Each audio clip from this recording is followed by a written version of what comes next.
তোগো খেলা যদি আর দেখছি তাইলে আমি কুত্তর গু খাই।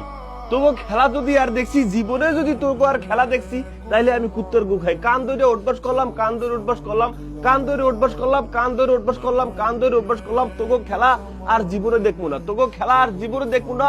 নিজের কান নিজে ধরে তোবা পড়লাম, তোবা পড়লাম, তোবা পড়লাম। তোগো খেলা আর দেখবো না, পাড়ার বাচ্চারা।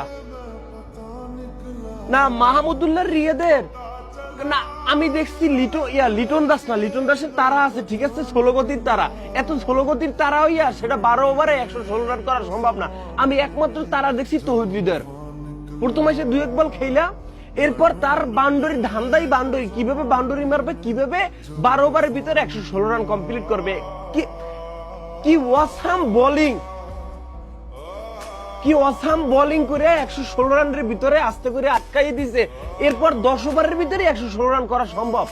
সেখানে কারো তারা নাই, কারো কোনো ব্যস্ততা নাই, কারো কোনো ই নাই, প্লেন তো আছে ভাড়া করা। ও আমি যখন আউট হবো, যখন আমার ব্যাগ গোছানো হবে তখন চাইতে পারবো, অসুবিধা নাই।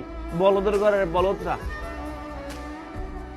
না, মাহমুদুল্লাহ রিয়ে ঠেকাইয়া লিটন দাসের দেয়। আপনার জোর কি থামে গেছে?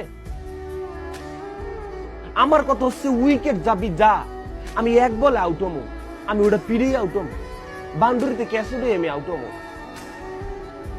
সেমিফাইনাল খেলার এদের কোনো ইচ্ছাই নেই।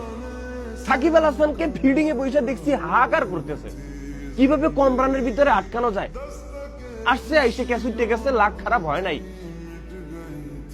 কিন্তু একজন ওপেনার রোহিত শর্মার দেখছি গতকালকে কেমনে পিড়েছে।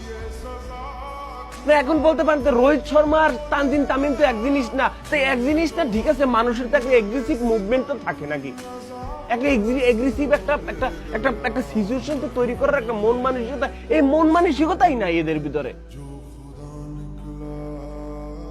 এদের তৌহিদ